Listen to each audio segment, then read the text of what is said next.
बीड सरपंच खून प्रकरणावरनं विरोधी पक्षनेते अंबादास दानवे यांनी सरकारवरती हल्लाबोल केला। सरकारमधील एका मंत्र्याच्या जवळील व्यक्तीचं नाव या खून प्रकरणामध्ये येत असल्याचा आरोप दानवे यांनी केलाय। यावरती मुख्यमंत्री देवेंद्र फडणवीस यांनी बीड सरपंच खून प्रकरणामध्ये आतापर्यंत कोणाचाही दबाव आला नाही, आरोपी शोधून काढू आणि कोणीही असला तरी त्याच्यावरती कारवाई करू। या प्रकरणामध्ये आपण टेक्निकल आणि एआयचा वापर करून गुन्हेगारांना शोधून काढणार आहोत। गुन्हेगारी कोणीही असला तरी त्याला सोडणार नाही, असं उत्तर स्वतः मुख्यमंत्र्यांनी दिलं।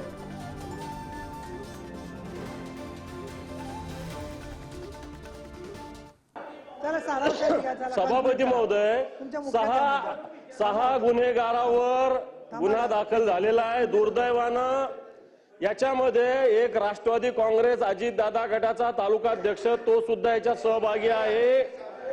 6 आरोपी आहे, 3च आरोपी आतापर्यंत पकडलेले, 3 आरोपी अजून पकडलेले नाही। आणि सभापती महोदय, आणखी हा गुन्हा घडल्यानंतर बाप तो बाप रहेगा असं पोस्टर पोलीस स्टेशन समोर लावलं गेलं। या आरोप्यांनी खून करून पोलीस स्टेशन वर बाप तो बाप रहेगा असं पोस्टर लावलं गेलं सभापती महोदय।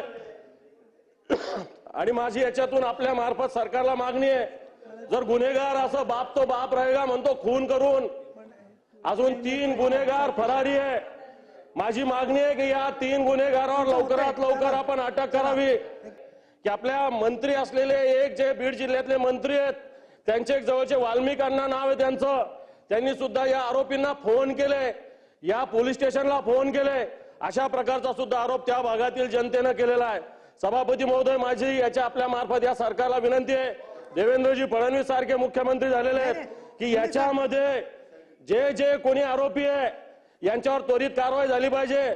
राजकीय पक्षाशी संबंधित असतील आणि पोलीस जर अशा पद्धतीने गुन्हेगारांना सहकार्य करत असेल ते महाराष्ट्र कायद्याचं राज्य आहे का गुन्हेगाराचं राज्य आहे, मात्र हा सुद्धा खुलासा झाला पाहिजे। एका तरुण सरपंचाचा अतिशय निगृण अशा प्रकारचा खून हा त्या ठिकाणी करण्यात आलेला आहे आणि निश्चितच ही घटना सरकारने देखील अतिशय गांभीर्याने घेतलेली आहे। इथला जो पीआय आहे त्याला सक्तीच्या रजेवर पाठवलाय, त्यावेळेचा जो इन्चार्ज पीएसआय आहे त्याला सस्पेंड केलेला आहे।